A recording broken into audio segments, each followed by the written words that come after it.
السلام علیکم ورحمۃ اللہ وبرکاتہ۔ پیارے بچوں، مطالعہ بخشن لازمی کلاس 9 کے ساتھ احمد صاحب حاضر خدمت ہے۔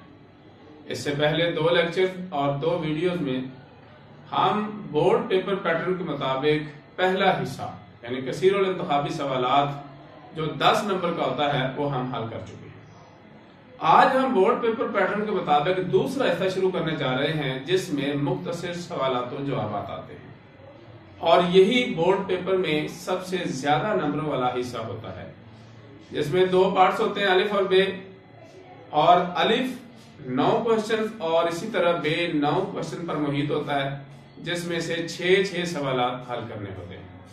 تو پیارے بچوں، یہ 24 نمبر کا سوال ہوتا ہے۔ تو آئیے چلتے ہیں، آج مختصر سوالات و جوابات شروع کرتے ہیں۔ آج کا پہلا سوال ہے، قائد اعظم رحمت اللہ علیہ نے 1 جولائی 1948 کو اسٹیٹ بینک کا افتتاح کرتے ہوئے کیا فرمایا؟ پیارے بچوں، قائد اعظم رحمت اللہ علیہ نے فرمایا، مغرب کا معاشی نظام انسانیت کے لیے ناقابل حل مسائل پیدا کر رہا ہے۔ یعنی یورپ میں جو بینکنگ نظام ہے، بینکنگ سسٹم ہے، وہ انسانیت کے لیے ناقابل حل مسائل پیدا کر رہا ہے، اور یہ لوگوں کے درمیان انصاف قائم کرنے میں ناکام رہا ہے۔ لہذا ہمیں دنیا کے سامنے ایک ایسا معاشی نظام پیش کرنا چاہیے جو اسلام کے صحیح تصور مساوات اور سماجی انصاف کے اصولوں پر مبنی ہو۔ تو قائد اعظم رحمت اللہ علیہ نے 1 جولائی 1948 کو پاکستان میں اسٹیٹ بینک کا افتتاح کرتے ہوئے یہ ارشاد فرمایا۔ سوال نمبر 2 ہے، 2 قومی نظریہ سے کیا مراد ہے؟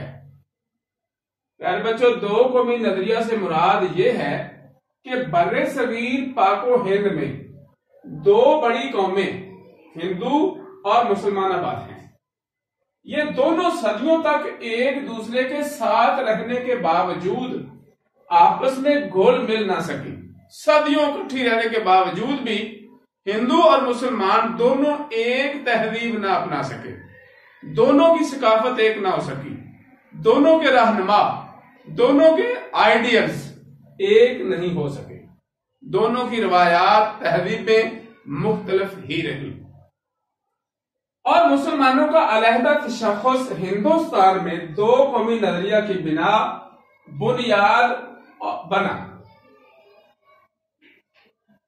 مسلمانوں کا علیحدہ تشخص، پہچان ہندوستان میں 2 قومی نظریہ کی بنیاد بنا، 2 قومی نظریہ کی بنیاد بنا۔ یہ مسلمانوں کا تشخص تھا، ان کی تہذیب، روایات اور ثقافت تھی جو ہندوؤں سے بالکل علیحدہ تھی، اور اسی نظریے کی بنیاد پر ملک پاکستان ماض وجود میں آیا۔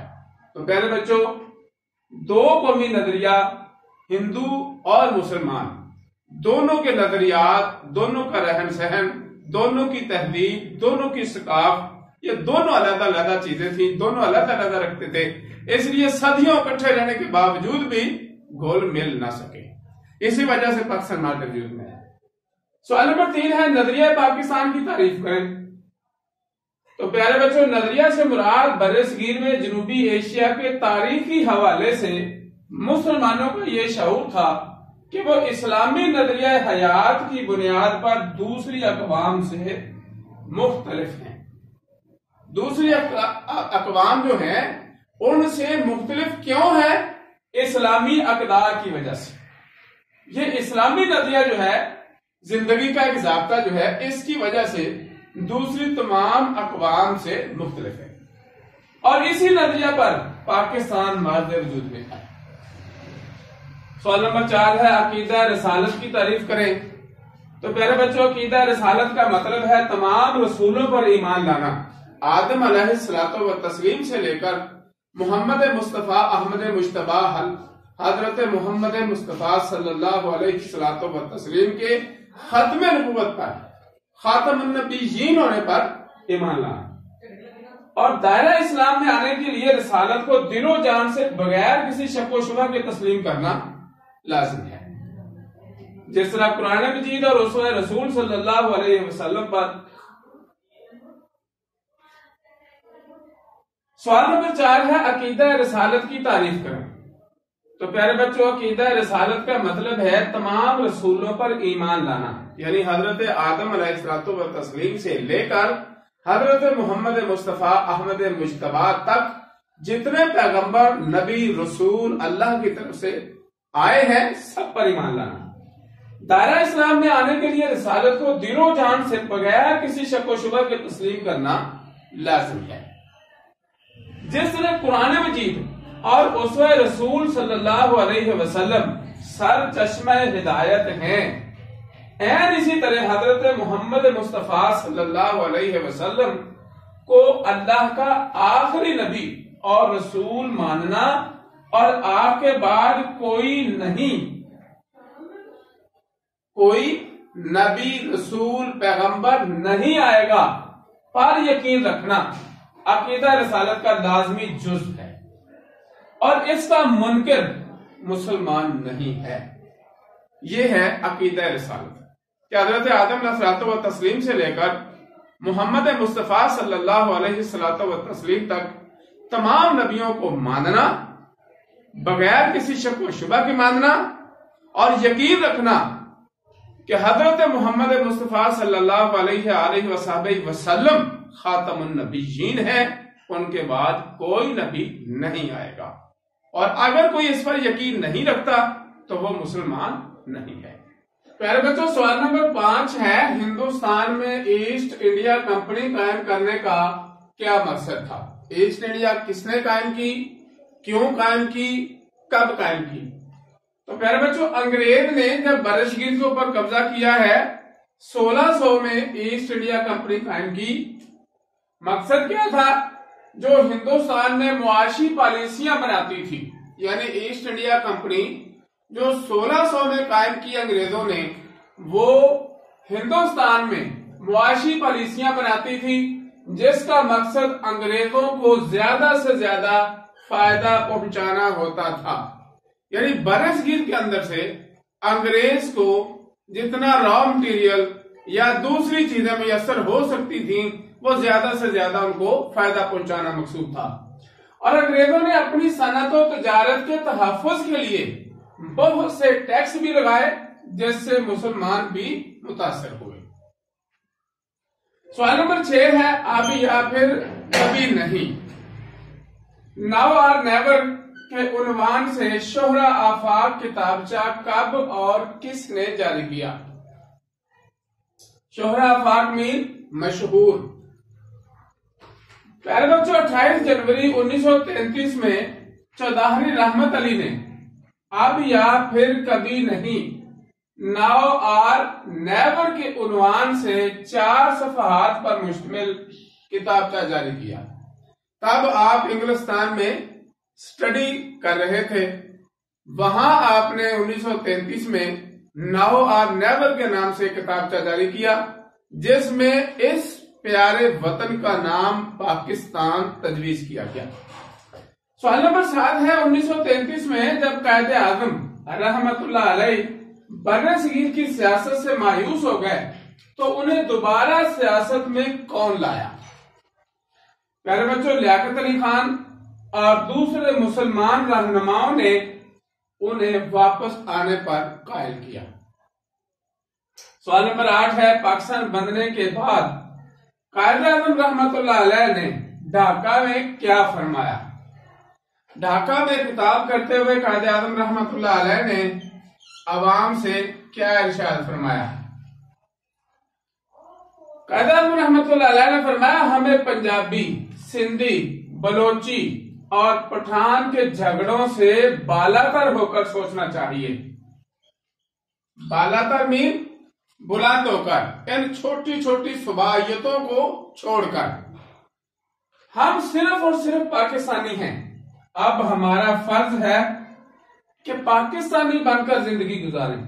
اس کے علاوہ آپ نے اقلیتوں کو مکمل تحفظ اور برابری کے حقوق دینے کا اعلان کیا، اور یہی اسلام کی بنیادی تعلیم بھی ہے۔ تو پیارے بچوں، قائد اعظم رحمت اللہ علیہ نے پنجابی، سندھی، بلوچی اور پٹھان کے صوبوں کے لحاظ سے